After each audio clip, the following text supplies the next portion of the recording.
দুনিয়ার ব্যাপারে বুঝেন, আরো দেখেন, আরো ভাবেন, একজন একজন করে ভাবেন। দুনিয়া আরো যদি সাজান, খোদার কসম ক্ষণিকের ক্ষণিকের ক্ষণিকের অল্প সময়ের দুনিয়া চমৎকার সাজাইয়াও তৃপ্ত হইতে পারবেন না, তৃপ্ত হইতে পারবেন। এবছর চমৎকার রং দিছেন বিল্ডিংয়ে, 2 বছরের মাথাত বিভিন্ন খান দিয়া সামরা উঠিয়া এটা আবার যেই সেই, ঠিকই না বলেন? তা আবার রং দাও।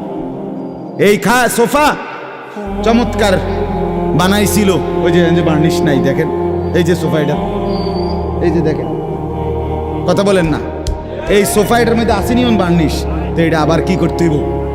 তো লাভ হইল কই? দুনিয়া তো ধোকা, দুনিয়া ধোকা।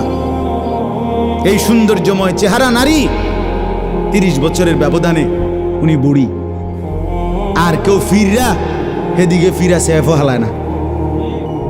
আজ যেই যুবতী, যেই বেহায়া নারী, বেপর্দা মহিলা বাজারে বাজারে ঘুরতো, যৌবন, আরে সেটা তার সম্পদ না, তারটা হইলে তো নিজের হইলে তো সে কখনোই বুড়া হইতো না।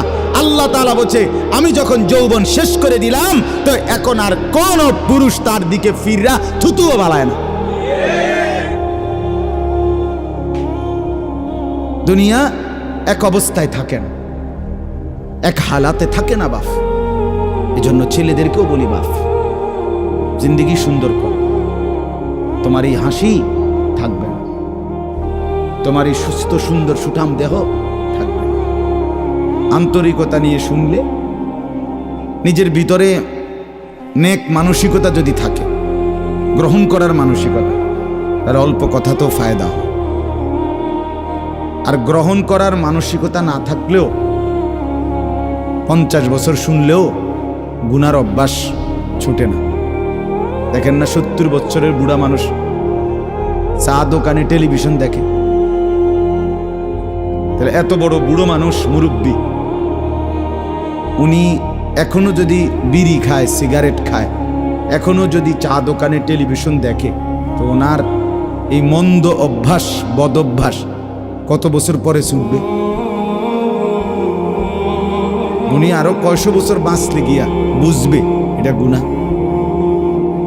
আর ওনার আর মেয়াদ আছে কি?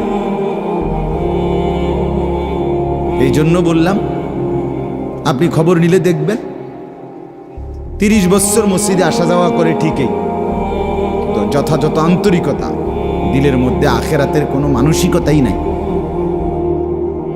নিজেকে বদলানোর অনুভূতিই নাই, ফিকিরে নাই, সোজা কথা। পরকাল বলতে কিছু, এখন যা আছি তাই। এখন সুখে থাকলে সুখী দুনিয়া, এখন দুঃখে থাকলে দুঃখী। জিফুত যদি ঠিকমতো খানা খাদ্য খাওয়ায় খুশি, ঠিকমতো খানা খাদ্য নাই দুঃখী। এই মানে দুনিয়া পেলে খুশি, দুনিয়া না পেলে দুঃখী। লাভ লোকসান, আয় ব্যয়, হিসাব কিতাব, সুখ আনন্দ, দুঃখ বেদনা, হাসি কান্না, আবেগ অনুভূতি, সবটাই শুধুই দুনিয়াকে কেন্দ্র। এখানে কি পেলাম? এখন কি পেলাম? এখন কি পেলাম? ইনহিয়া ইল্লা হায়াতুনা দুনিয়া নামুতু ওয়া নাহইয়া। আল্লাহ তাআলা বলেন, নাফরমান আর পাপীদের জীবন কেমন হয়? কোরআনে আল্লাহ বলছেন, তাদের অবস্থা হয় এমন যে তারা বলে জীবন কেবলই দুনিয়ারটা, আর কোথাও জীবন নেই, আর কিছু নেই। নামুতু ওয়া নাহইয়া, এখানেই মরবো, এখানেই বাঁচবো। ওমা নাহনু বিমাবউসিন।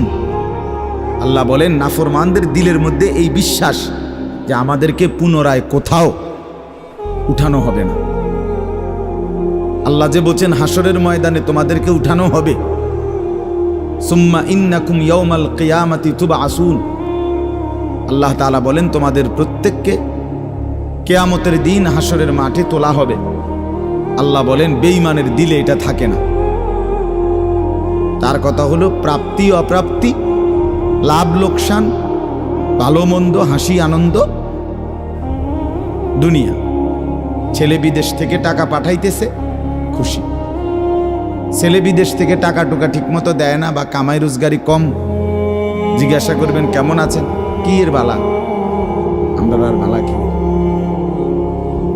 হ্যাঁ কি সমস্যা কি তা চাচা, এ ফোলাগারে কত ঋণ ফিন কইরা সুদে টাকা নিয়া কিস্তিতে টাকা লইয়া বিদেশ পাঠাইছি, তেয়ন টাকা পয়সা পাঠায় না, আর বালা কি। তাহলে উনি দুঃখী কেন, টাকা নাই, আবার টাকা পাঠাইতেছে, মাশাআল্লাহ পান খাওয়ার স্টাইলই আলাদা, চা খানার ঢঙে আলাদা, কথাবার্তার স্টাইলই ভিন্ন। কেমন আছেন, আসি আল্লাহর রহমতে, আপনাকে দোয়ায়, দশজনের দোয়ায় আল্লাহ ভালোই রাখছে। কেমনি ভালো, এতে আল্লাহর রহমতে টাকা পাঠায়, আমরা তার মা আমি আমরা মিল্লা খাইয়া পইরা ভালো আছি। তাহলে ভালো থাকে দুনিয়া ভালো থাকবে, ভালো নাই দুনিয়া ভালো না থাকবে, আখিরাত কবর মৃত্যু পরবর্তী জিন্দিগি, সের জন্য কি ব্যাপার, তার জন্য কোনো আলোচনা লাগবে না,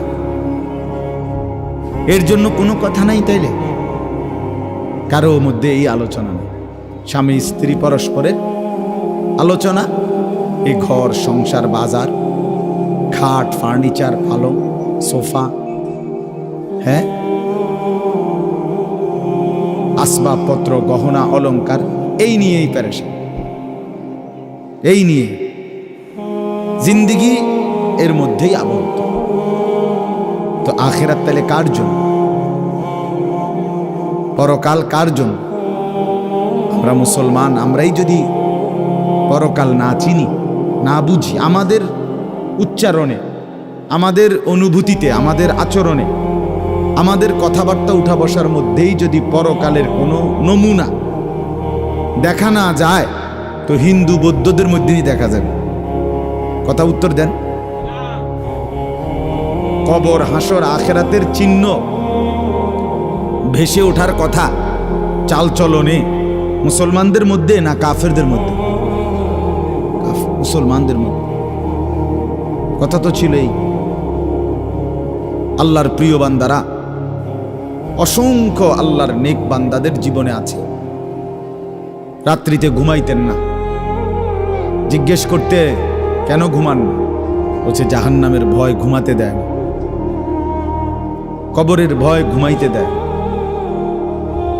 হযরত আবু বকর সিদ্দিক রাদিয়াল্লাহু তাআলা আনহুর মতো সাহাবী আফসুস করে বলতেন, হায় আমি যদি একটা গাছের পাতা হতাম, আমাকে যদি একটা চতুষ্পদ জন্তু গরু কিংবা ছাগল সেই পাতাটা যদি খেয়ে ফেলত, অর্থাৎ আমি যদি মানুষ না হতাম, অথচ কি পরিমাণ আমলের অধিকারী ছিল। হযরত ওমর রাদিয়াল্লাহু তাআলা আনহুর চেহারা কপালের দুই পাশ থেকে লম্বা অজরে কান্নার কারণে দাগ পড়ে গেছিল।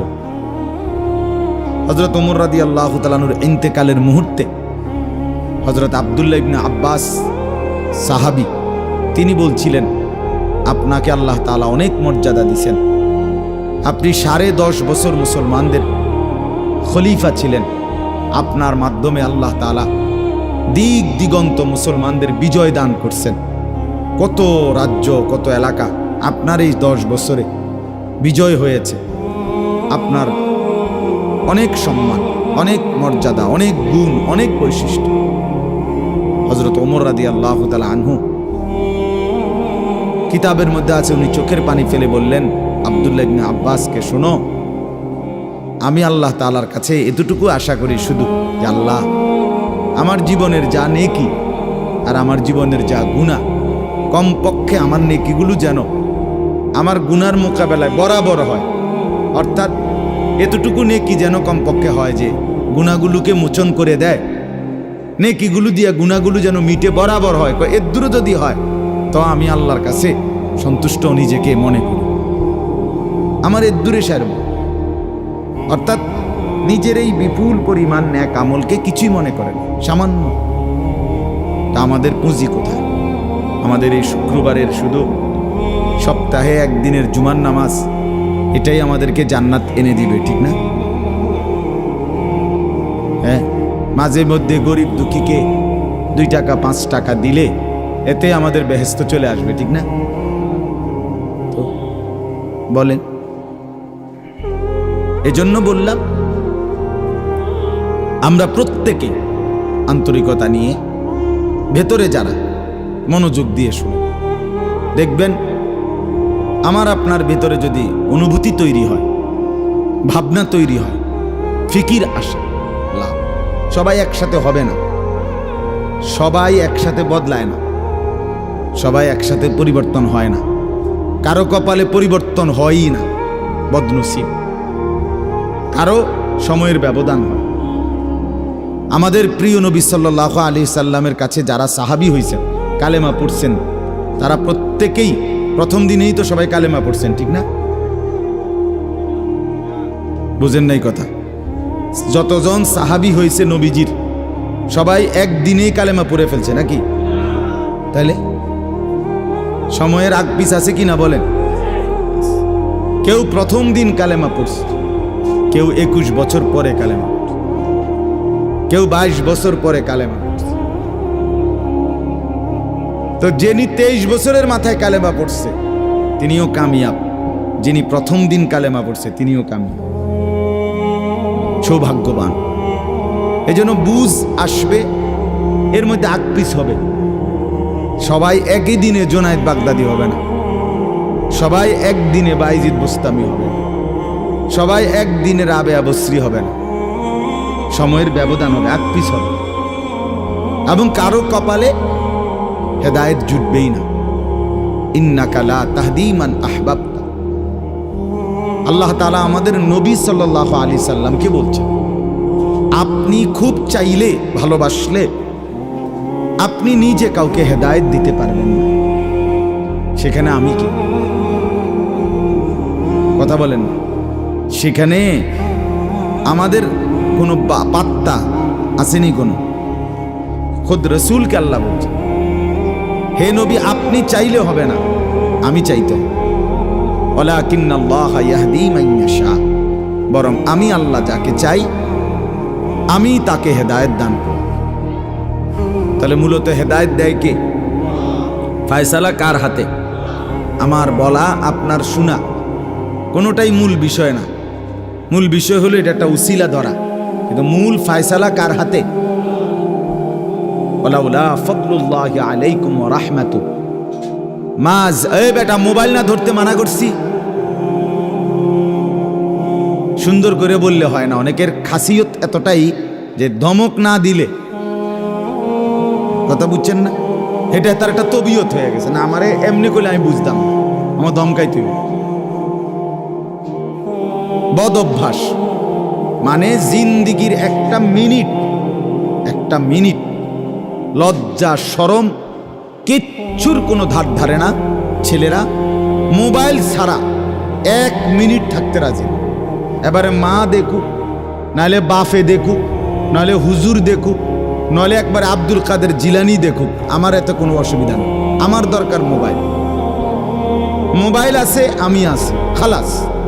আমার জিন্দিগির এবার ইজ্জত থাক বা না থাক, আমার চরিত্র থাকুক বা না থাকুক, আমার আল্লাহ খোদা আখেরাত পরকাল কিচ্ছু না থাকুক, আমার মোবাইল আছে, খালাস, আমার জিন্দিগি সার্থক।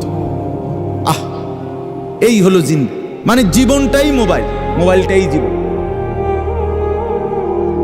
বেঁচে আছে মোবাইল টিপবার জন্য, মোবাইল বানানো হয়েছে তার কাছে পৌঁছবার জন্য। আজ ছেলেদের হালাত মানে বেঁচেই আছে এটার জন্য, বেঁচেই আছে। জিন্দিগিটাই এটার সাথে সম্পৃক্ত, জীবনটাই এটার সাথে। পৃথিবীতে কোনো যুগে, মনে রাখবেন এই পৃথিবীর ইতিহাস এটা, পৃথিবীতে কোনো যুগে একসাথে সম্মিলিতভাবে যুব সমাজ এত বেশি গাফেল, অকর্মণ্য, অপদার্থ কোনো যুগে হয় নাই একসাথে। এখন যেটা আগে একটা সমাজে, একটা এলাকায় বখাটে দুশ্চরিত্র একজন ছিল, দুইজন ছিল, চিহ্নিত, কথা বুঝেন নাই, চিহ্নিত হয়, তারে মানুষে চিনত, তেসু গ্রামে চুক্তি হয়তো একজন, তে একটু খারাপ, তার লগে মিশ্র না।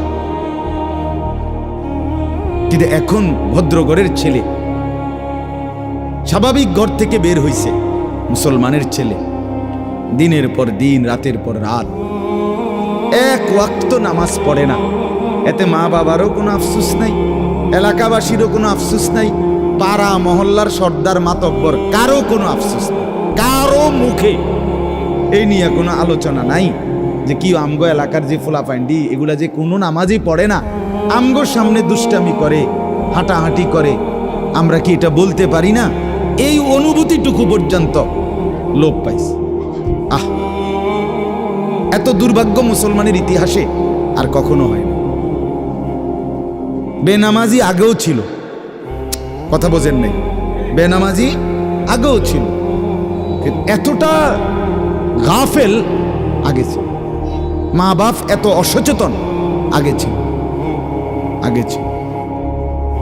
আমার মনে আছে আমরা প্রাইমারি স্কুলে হিন্দু স্যার জমের মতো ভয় পাইতাম, হিন্দু মাস্টার, কিন্তু ভীষণ ভয় করতাম। স্যারে দেখলে মাইরা লেবে, এতটা ছিল একটা সময়। কত আজ থেকে 500 বছর আগে, ঠিক না? আমার বয়স ধরেন 500 বছর, আমি আদি যুগের মানুষ, এরম নি তো। আমার বয়স 42 বছর রানিং, শুরু হয়েছে 41 শেষ হয়েছে, তাহলে 30 বছর আগের কথা। আমার পড়ালেখার প্রাইমারি ছোটবেলার জীবন 30 বছর আগের কথা না, 30 বছর আগে। তাহলে এই জন্য বললাম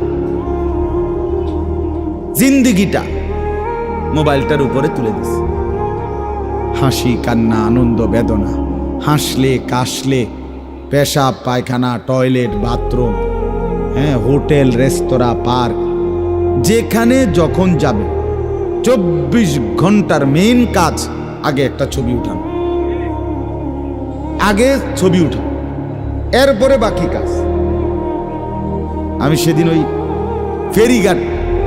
ফেরির মধ্যে উঠছি, বুঝছেন, ফেরি পার হমু আর কি, আমার গাড়ি উঠছে, আমিও উঠছি, তো দেখলাম যে মোটরসাইকেল দিয়ে এক ছেলে ফেরিতে, মোটরসাইকেলটা নিয়ে উঠছে ফেরিতে, ওইটা মাত্র এক পাশে এটারে ব্রেক করে থুইয়া মানে 1 মিনিট দেরি হয়েছে না, আগে এটার পাশে দাঁড়াইয়া একটা ছবি উঠাইছে, আগে উঠাইয়া চুলটুল ঠিক করে ছবিটা 2-3টা পোস্টে উঠাইয়া এরপরে হেঁটে চারিদিকে চাইছে যে আগে মানুষ আসেনি আরো না, আমি শুধু ফিরি। মানে তার প্রথম দায়িত্ব কি উঠানো, ছবি উঠানো। তাহলে কি পরিমাণ ছাগল মানুষের বাচ্চা পরিণত হয়েছে বুঝতেছে। তুমি মোটরসাইকেলের লগে খাড়াইয়া ফেরির মধ্যে ছবি উঠাইয়া ফেসবুকে দিলা, তোমার এটা কোন ছাগলে দেখবো? এটার মধ্যে দেখার কি আছে? মোটরসাইকেল কি বাপ দাদা 14 গোষ্ঠী কেউ চালাইছে না? কথা বলেন না কেন? তো তুমি এটা কিতা দিয়ে আইলা, কি দেখুন কি আছে এটা? মোটরসাইকেলে কি আশ্চর্য আর তুমি কি আশ্চর্য? কথা বলে এমন যদি হইতো যে আমি চাঁদের দেশে গিয়ে মাত্র মোটরসাইকেলটা থুইয়া এখন চাঁদের দেশের থেকে একটা কি দিছি, মাশাআল্লাহ ভালো কথা, তো বেড়া চাঁদের দেশে মোটরসাইকেল চালায়, এটা একটা বিশেষ কিছু হইতে পারে। কিন্তু এনতে রোডেতে চালাইয়া গিয়া ফেরি উঠছে, এটার মধ্যে আশ্চর্যের কি আছে?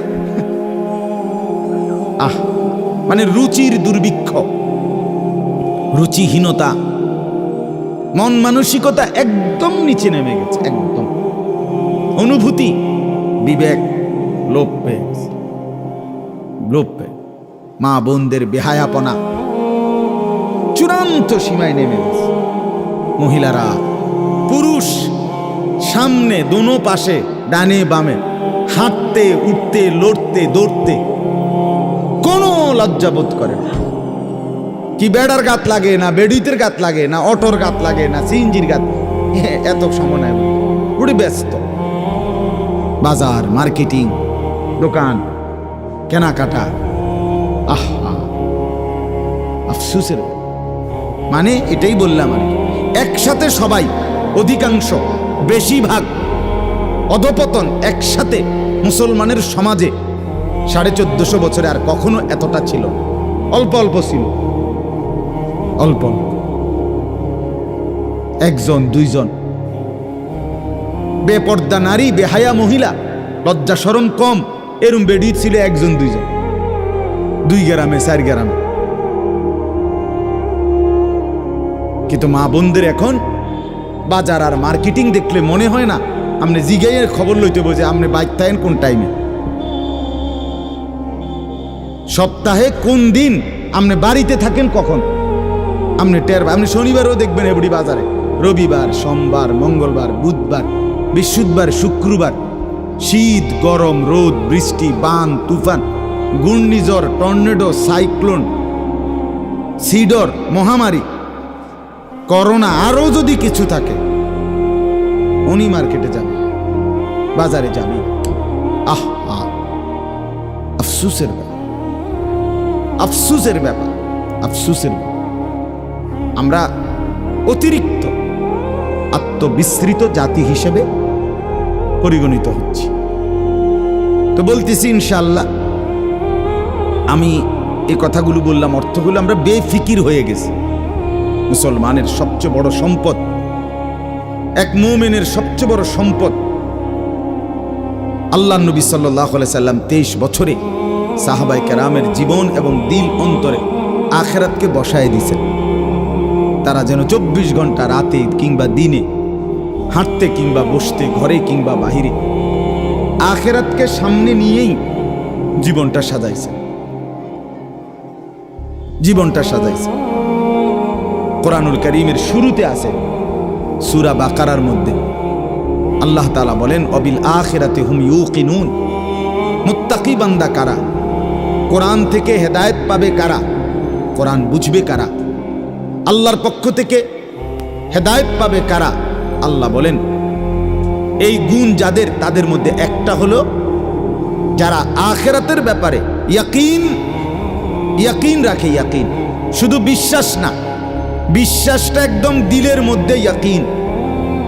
আগুন জ্বালাইয়া ফেলে, এটা শুধু আমাদের ধারণা না, এটা আমাদের ইয়াকিন। ঠিক কিনা বলেন না? পানি ডুবাইয়া ফেলে, এটা আমরা শুধু ধারণা করছি না, বিষয়টা আমাদের এটার মধ্যে দিলের মধ্যে কি আছে? ইয়াকিন আছে। বরফের মধ্যে ঠান্ডা লাগে, এটা আমাদের ধারণা না, এটা আমাদের কি? ইয়াকিন। তার চাইতে বেশি ইয়াকিন আল্লাহ বলে যার অন্তরের মধ্যে আখিরাতের ব্যাপারে, সে মুত্তাকি, সে আমি আল্লাহর পক্ষ থেকে হেদায়েত প্রাপ্ত, সেই সফল, সেই জান্নাতি। ইয়াকিন পর্যায়ে থাকতে, মানে 1 সেকেন্ড আমি যদি দুঃখে পড়তে পড়তে পড়তে জীবনের কোনো চাওয়া পাওয়া পূরণ নাও হয়, কিচ্ছু জীবনের আশা, কত সময় কত কিছু চাইছি, কিছুই পূর্ণ হলো না, খোদার কসম তবুও বিশ্বাস করতে হবে আল্লাহই সত্য, আখিরাতই সত্য। আবার পেতে পেতে আমি যদি গোটা দুনিয়াও পেয়ে যাই, তবুও আমাকে বিশ্বাস করতে হবে এটা স্থায়ী না, এটা কিছুক্ষণের, আমার আল্লাহই সত্য, আখিরাতই সত্য।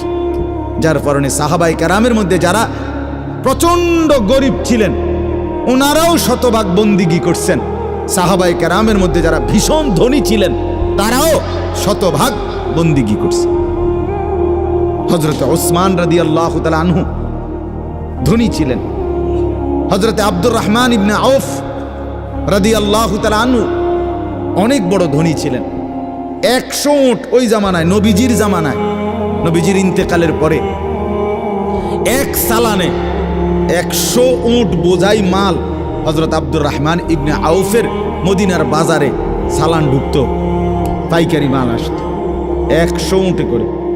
সেই যুগে, আজ থেকে 1300 বছর 1400 বছর আগে, আপনি বলেন তো কি পরিমাণ ধনী ছিলেন তিনি। একদিন শুধু হযরত আয়েশা রাদিয়াল্লাহু তাআলা আনহা, নবীজির স্ত্রী, বলছিলেন, আব্দুর রহমান, তোমার এই বিপুল মাল, এগুলার হিসাব দিতে দিতে তুমি তো হাসরের ময়দানে ফুলসিরাত পার হতে গিয়া তোমার কোমর বাঁকা হয়ে যাবে। আমরা কিতাবে পড়ছি, সাহাবী আব্দুর রহমান ইবনে আউফ, ওনার উট 100 উটের মাল মদিনার বাজারে পাইকারি চালান নামাইতেছিল। তখন উনি এই সময় শুনছে এই কথাটা, ওনার কানে আসছে, সাথে সাথে সবাইকে ডেকে বলছে, ব্যবসায়ীদেরকে, বাজারের লোকদেরকে, তোমরা সবাই সাক্ষী থাকো। আমি আব্দুর রহমান আল্লাহকে কসম করে সাক্ষী রেখে বললাম, এই 100 উট বোঝাই মাল সহ আমি আল্লাহর রাস্তায় সদকা করে দিলাম। বিনিময়ে তবুও আমি কেয়ামতের দিন আখিরাতে ফুলসিরাত বাঁকা হয়ে পার হইতে চাই না, সোজা হইয়া পার হইতে চাই। আখিরাত হারাইতে চাই না, পরকাল হারাইতে চাই না। দুনিয়া হারাই ফেললাম, দুনিয়া হারিয়ে ফেললাম। দুনিয়ায় কোনো লস নাই, কারণ দুনিয়া পুরাটাই লস। আলগা লস আবার কি থাকে? কথা বুঝেন নাই আপনি? দুনিয়া পুরাটাই কি আলগা লস কি থাকে? বিশ্বাস করে 500 টাকা জাগাত লস খাইলাম না রে মিয়া, দুনিয়া পুরাটাই লস। সোফা এটা পুরাটাই লস, কারণ এটা কোনো আখিরাতে যাবে না। কথা বলেন না কেন? এই দামি বিল্ডিং এটা পুরাটাই লস, এটা যাবে না, এটা যাবে। কিন্তু সেজদা পুরাটাই লাভ। এটা একটা সেজদা দুনিয়াতেও কল্যাণ আনবে, আখিরাতেও জান্নাত আনবে। এটা লাভই লাভ, এটা লাভই লাভ। এজন্য সবাইকে বললাম, শুনেন সবাই, কিন্তু সবাই বদলায় না কা, এটা আপনার ভাবার দরকার। আপনি বদলাবেন কিনা সেটা ভাবার দরকার। সবাই লইয়া চিন্তা করলে একসাথে, যে যেদিন আমরার গ্রামের সবাই ভালো হবে, নামাজি হবে, সেদিন থেকে আমিও পড়মু, তাইলে হইতো না। আপনি জীবনও পারতেন, তাইলে পারতেন না। আপনি আগায় যাইতে হবে আলাদা, অন্যকে ডাকতে হবে আল্লাহর দিকে, কিন্তু নিজেকে বাদ দেওয়া যাবে না। নিজের জীবন গঠন করতেই হবে, নিজের জীবন।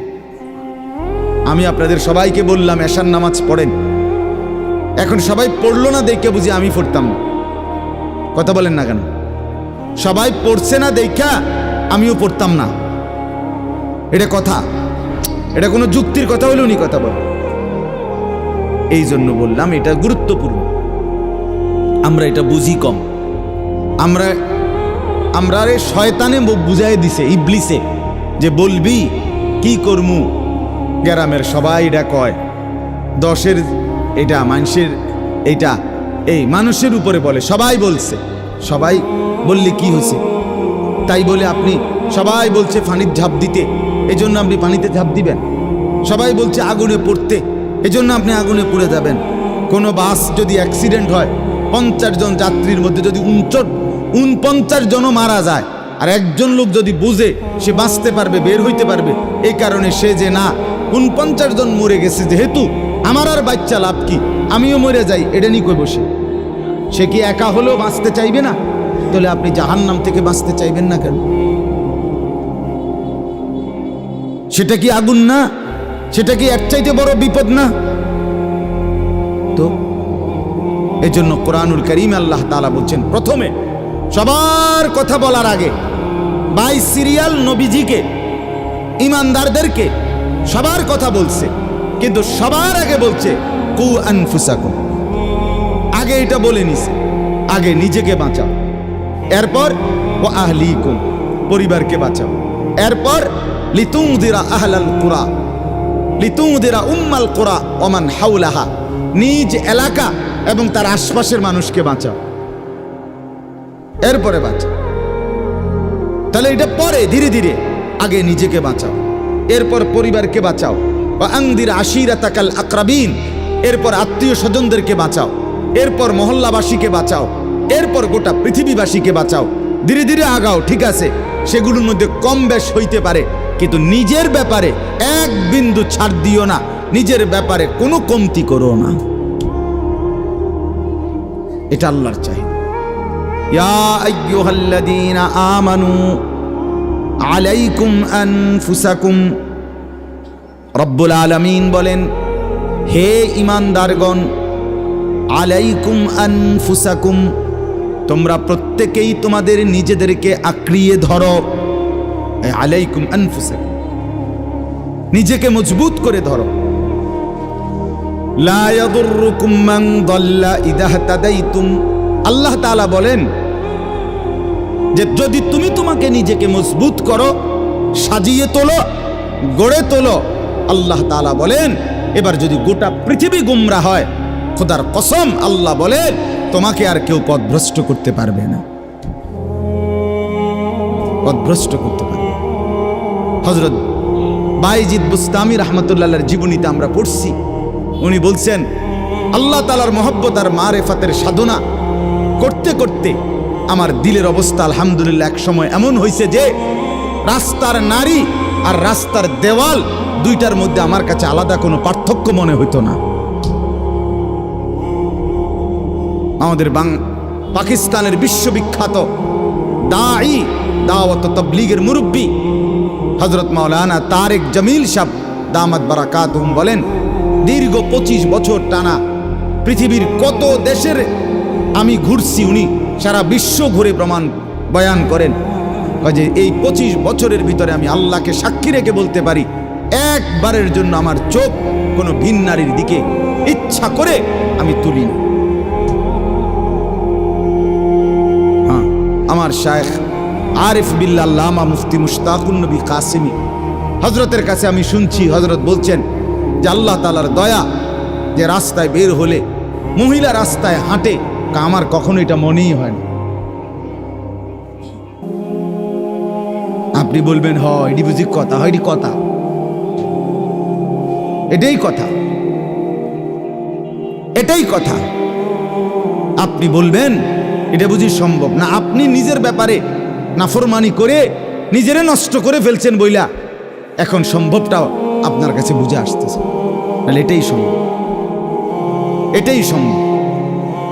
হযরত ইব্রাহিম আলাইহিস সালাম বলছিলেন সারা দুনিয়াও যদি নিজের এলাকাবাসীকে, কওমকে, নমরুদকে, সবাইকে বলছে হে আমার জাতি, তোমরা যদি প্রত্যেকেই একটা একটা মূর্তি সাথে করে বগলের তলে আইনা আমার সামনে স্তূপ দাও, তাহলে এই লক্ষ মূর্তিও যদি আমার সামনে আইনা থও আর এটার উর্ফে যদি আমারে দাঁড় করাও স্তূপের উপরে, হযরত ইব্রাহিম বলছিলেন খোদার কসম আমি সেই মূর্তির স্তূপের উপরে দাঁড়িয়েও বলবো লা ইলাহা ইল্লাল্লাহ, লা ইলাহা, আল্লাহ ছাড়ার কোনো ইলাহ নেই, আমি আমার আল্লাহকেই ডাকব। আমরা কিতাবে পড়ছি রাসূলুল্লাহ সাল্লাল্লাহু আলাইহি সাল্লামের একজন নওজোয়ান যুবক সাহাবীকে খ্রিস্টান যুদ্ধে খ্রিস্টান সৈন্যরা বন্দী করছিলেন। খ্রিস্টান সেনাপতি এতটা সুন্দর ছিলেন, উনি নিজের মেয়েকে বিয়ে দেওয়ার জন্য খ্রিস্টান সেনাপতি ওই যুবক সাহাবীকে প্রস্তাব দিছিলেন, তুমি আমার ইসলাম ছেড়ে খ্রিস্টান ধর্ম গ্রহণ করো, আমার সুন্দরী রূপসী কন্যা তোমাকে বিয়ে দেব। তিনি বলছেন আল্লাহর কসম আমি তো গোটা পৃথিবী ত্যাগ করতে পারি কিন্তু ঈমান ছাড়তে পারি না। তখন বন্দী করে রাখছে নিজের রূপসী মেয়েকে 3 দিন আবদ্ধ করে। ওই সেনাপতি নিজের মেয়েকে বলছে তুই তার সাথে একাকী থাক 3 দিন, যে কোনো মূল্যে তুই তাকে অপকর্ম করতে চেষ্টা কর।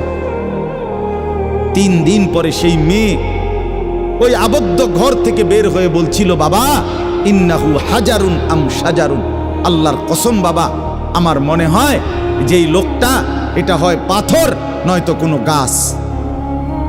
লা ইয়ালতাফিতু ইলাইয়া মাররাতান, সে তো আমার দিকে একবারের জন্য এক নজর ফিরেও তাকায়। মানুষের কোনো অনুভূতি তো নাই মনে হয় তার মনে। কেউ যখন নিজেকে গঠন করে গোটা পৃথিবী নাচলেও তার আর অসুবিধা হয়। আলহামদুলিল্লাহ আমরা যারা মাদ্রাসায় পড়ছি আমরা এটা দিল থেকে বলতে পারি, আমরা যারা মাদ্রাসায় পড়ছি ছোট্টবেলা থেকে, আজকের এই পৃথিবী পোশাকে, কাপড়ে, লেবাসে, ডিজাইনে, রঙে, ঢঙ্গে আরো যদি মনে করে ফ্যাশনেবল, আরো বলে আধুনিক হয়ে গেছে, আল্লাহর কসম আমরা এই সমস্ত আধুনিকতার সামনে দাঁড়িয়ে আমাদের এই পাঞ্জাবি, টুপি, দাড়িওয়ালা পোশাককেই সর্বশ্রেষ্ঠ সুন্দর মনে করি। আমরা মনে করি দাড়িবিহীন চেহারা সুন্দর নয়, আমরা মনে করি এই বখাটে চুল, সেলুনের চতুর্দিকের যে কাটিং, এগুলো কোনো চুলও না, চুলের জাতও না, এটি কোনো মানুষের বাচ্চার চুল না, কোনো মানুষের সাওয়ার চুল নাই, কোনো সুস্থ স্বাভাবিক মাতাল হয় নাই, পাগল হয় নাই, স্বাভাবিক কোনো মানুষের চুল এত বিকৃত কালারের হইতে পারে না, ডিজাইনের হইতে পারে। আর সে তো মুসলমান, মুসলমানের চুল এমন হবে কেন? ইহুদিরটা হইতে পারে, সেটা তাদের ব্যাপার, খ্রিস্টান হতে পারে তার ব্যাপার, হিন্দুর হইতে পারে সেটা তার ব্যাপার, কিন্তু আমার মুসলমান, আমার যুবকের চুল এমন হবে কেন? মূল কথা হইল আত্মমর্যাদাহীন, বেগায়রত, আত্মসম্মান বোধ নাই, নিজের পরিচিতি নিজের কাছে নাই, নিজেই নিজেকে চেনে না। সে কার সন্তান, মা কে, বাবা কে, ধর্ম কি, তার আল্লাহ কে, তারে বানিয়েছেন কে, তাকে কাকে মানা উচিত, কাকে অনুসরণ করা উচিত। আজকে টেলিভিশনের অব্যাহত প্রচারণা, দুশ্মনের অব্যাহত টানা লাগাতার প্রচারণা আমাদের নারী পুরুষকে বেসামাল বানায়। সবাই মিলে পাগল যে কাফেরের মতো সাজো, দুশ্মনের মতো সাজো, ইহুদির রঙই রং, খ্রিস্টানের সাজে সাজ, কাফের বেঈমান নাস্তিক মুরতাদ, তাদের রং ঢং, তাদের চুল, তাদের লেবাস, তাদের জামা, তাদের শাড়ি, তাদের গহনা, তাদের প্যান্ট, তাদের লেবাস, তাদের পোশাক, এটাই সৌন্দর্য, এটাই আকর্ষণীয়। এটা হলো মূলত রুচিহীনতা, বিকৃত মানসিকতা, আত্মসম্মান বোধ, আত্মপরিচয়হীন ব্যক্তির পরিচয়। যে নিজেকে চিনে না, যে জানে না আমি চিনি আলহামদুলিল্লাহ, আমার আল্লাহ আছে, আমার একজন রসুল আছে, আমার একটা কিতাব আছে, আমার একটা ধর্ম আছে, আমি কেন অন্যের পোশাক পরব, আমি কেন অন্যের রঙে সাজবো? আমি কি ফকির? কথা বলেন না কেন? আমি ফকির নাকি বেটা? আমি তোরটা মতো মানবো কেন? আমার আল্লাহ আছে না, আমার রসুল আছে না, আমার লক্ষ চাইতে বেশি সাহাবী আছে না, আমার আউলিয়ায়ে কেরাম আছে না, ওলামায়ে কেরাম আছে না। তাইলে এজন্য দয়া করে প্রত্যেকেই ফিকির করে, আত্ম উপলব্ধি বড় নিয়ামত, বড় নিয়ামত। নিজেকে চিনা, নিজের বুঝ বুঝা, দুনিয়ার ব্যাপারে বুঝেন, আরো দেখেন, আরো ভাবেন, একজন একজন করে ভাবেন। দুনিয়া আরো যদি সাজান, খোদার কসম ক্ষণিকের, ক্ষণিকের, ক্ষণিকের, অল্প সময়ের দুনিয়া চমৎকার সাজাইয়াও তৃপ্ত হইতে পারবেন না, তৃপ্ত হইতে পারবেন। এবছর চমৎকার রং দিছেন বিল্ডিংয়ে, 2 বছরের মাথাত বিভিন্ন খান দিয়া সামরা উঠিয়া এটা আবার যে সেই, ঠিক কিনা বলেন? আবার রং দাও।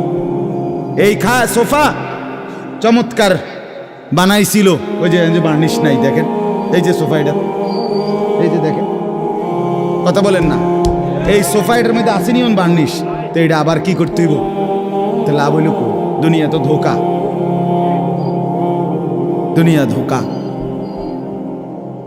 এই সৌন্দর্যময় চেহারা নারী, 30 বছরের ব্যবধানে উনি বুড়ি, আর কেউ ফিরা সেদিকে ফিরা সেফও হালায় না।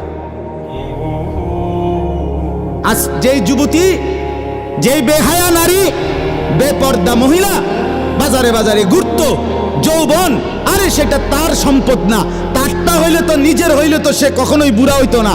আল্লাহ তাআলা বলছে, আমি যখন যৌবন শেষ করে দিলাম, তো এখন আর কোন পুরুষ তার দিকে ফিররা থুতুও বালায় না।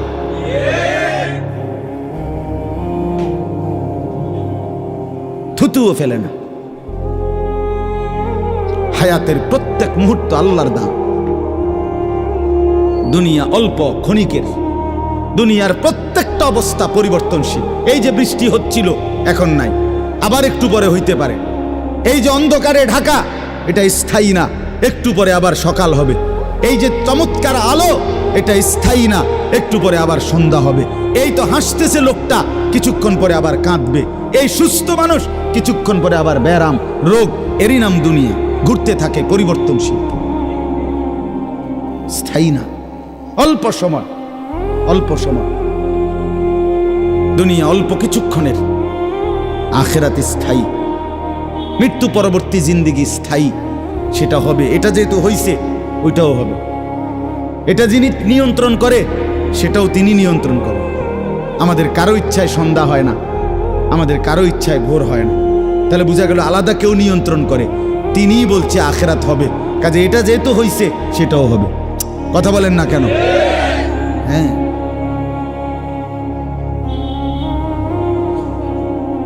বলে বাসর রাত যত আকর্ষণীয় রাতই হোক ভোর হয়ে যায়, জেলখানার রাত, ফাঁসির রাত যত মুসিবতেরই হোক ভোর হয়ে যায়। দুনিয়া এক অবস্থায় থাকে না, এক হালাতে থাকে না বাপ। এজন্য ছেলেদেরকেও বলি বাপ, জিন্দিগি সুন্দর কর। তোমার এই হাসি থাকবে, তোমার এই সুস্থ সুন্দর সুঠাম দেহ থাকবে। আমি কালকেও আমার শায়েখ আরিফ বিল্লাহ হাকিমুন নফস আল্লামা মুফতি মুশতাকুন নবী কাসিম হুজুর গতকালকে পাবনা গেছেন। তো আমি এর আগে আমি গেছি, হুজুরকে বলছিলাম, আমি আপনার মাহফিলেও বলছি, আমি পাবনা মানসিক হাসপাতালেই গত মাসে দেখতে গেছিলাম। দেখছিলাম বয়ানের পরে ওই যে বাংলাদেশের সবচেয়ে বড় মেন্টাল হসপিটাল যেটা পাবনা না, এটা ওটা আমি দেখছি ভিতরে ঢুকে। আসর থেকে মাগরিব লম্বা টাইম ওয়ার্ডে ঘুরে ঘুরে আমারে দেখাইছে। তা আমি যদি 500 পাগল দেখে থাকি, তার মধ্যে 490 জন হইল জোয়ান। 490 না, 495 জন হইল যুবক। বুড়া দেখছি না 2 জন বা 3 জন। বুঝছেন? সব যুবক। হ্যাঁ, এজন্য বাপ যে মাদকাসক্ত পুনর্বাসন কেন্দ্র, যেগুলোর মধ্যে ড্রাগে যারা মাদকে আসক্ত হয়, যাদেরকে চিকিৎসা দেয়, এগুলোর মধ্যে ঘুরে দেখে আসো। সব কি 90 বছরের বুড়া? কথা বলেন না কেন? সব যুবক, সব যুবক। যেখানে সবচেয়ে অত্যাধুনিক বাড়ি, দালান, বিল্ডিং বেশি, সবচেয়ে সম্পদশালী বেশি, আপনি সেরকম প্রত্যেকটা শহরে প্রতিটা জায়গায় দেখবেন ওই জায়গায় সবচেয়ে দামি ভিআইপি এলাকা যেখানে, ওইখানে মাদকাসক্ত পুনর্বাসন কেন্দ্র বেশি। আমি নিজে দেখে আইছি। আমাদের কুমিল্লাতেও সবচেয়ে গুরুত্বপূর্ণ, সবচেয়ে বেশি এলিটরা যে জায়গায় থাকে, আমি নিজে ওইখানে বয়ানে যতবারই গেছি, যে দিক দিয়ে তাকাই দেখি মাদকাসক্ত পুনর্বাসন কেন্দ্র বেশি। ধনির দুলাল, সোনার চামচ মুখে দিয়ে যে জন্ম নিছে, রাজপ্রাসাদ আর অট্টালিকায় যে চোখ মেলছে, আহা, সম্পদ আর প্রাচুর্য কিছুরই অভাব ছিল না, কিন্তু আখলাক আর চরিত্র নষ্ট করে, মদে আসক্ত হয়ে, নেশায় আসক্ত হয়ে জিন্দিগি শেষ করে দিছে, শেষ করে দিছে। রাসূলুল্লাহ সাল্লাল্লাহু আলাইহি সাল্লাম বলছেন, মান শারিবাল খামর, যে মদ খায়, নেশা করে, তার 1 নম্বর লানত হইল তারাকাস সালাহ, সে নামাজ ছেড়ে দেয়। 2 নম্বর লানত জঘন্য। নবীজি বলছে, আহা, বলতেও লজ্জা, নবীজি বলছে মাদকাসক্ত যে, তার পরিণতি হলো সে খুব দ্রুত গতিতে, অচিরেই, অল্প সময়ের ভেতরেই সে সবচেয়ে ঘনিষ্ঠ আপনজন, তাদের সাথে আপনজন নারী, তাদের সাথে জিনা আর ব্যভিচার করতে উদ্যত হয়। সে আপনজনের গায়ে ছোবল দেয়। হ্যাঁ,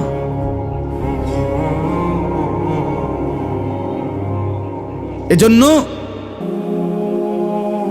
জিন্দিগি গঠন করা, দুনিয়া নিয়া খুব বেশি মাতামাতি চলতেছে, খুব বেশি। দুনিয়া সাজাইতেছে সবাই, সুন্দর গাড়ি, সুন্দর বাড়ি, সুন্দর পার্ক, সুন্দর হোটেল, সুন্দর রেস্তোরাঁ, সবার চেষ্টা দুনিয়া লোভনীয় করা। একটা বোরখা গায়ে দিবে নারী, এটার উপরে সে ডিজাইন করতে করতে এটারে আর বোরকার মেন যে অস্তিত্ব এটার নাই। এটার মধ্যে এই পরিমাণ রং রং লাগাইছে, এবারে এটার মধ্যে বোরকা কোনটা এটার খুঁজে পাওয়া যায়।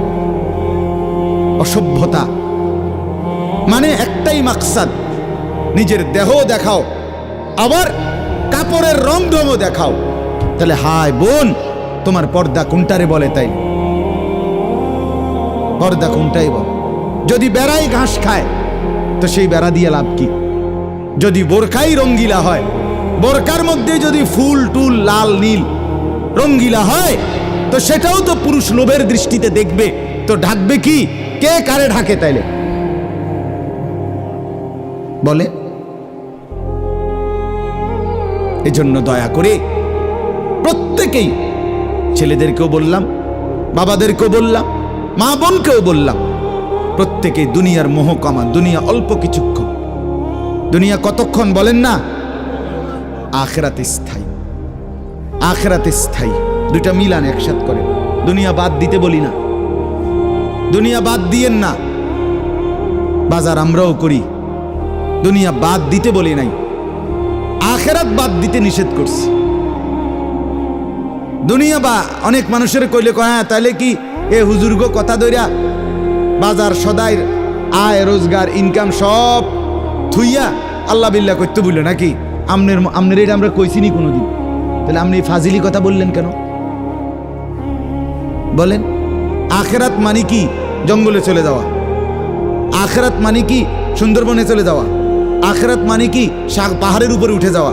তো তাইলে আপনারা বাদ দিতে বলছে কে? স্ত্রী, পুত্র, পরিজন, ছেলে মেয়ে, বাজার, ব্যবসা সবই আছে, কিন্তু সাথে আল্লাহকে রাখেন, আখিরাতকে রাখেন, পরকালকে রাখেন, বাজারও করেন, নামাজও পড়েন। কথা বলেন না? হাসি আনন্দ মজাকও করেন, আল্লাহকে সেজদাও করেন। স্বামী স্ত্রী সংসার করেন, আল্লাহকে সেজদাও করেন।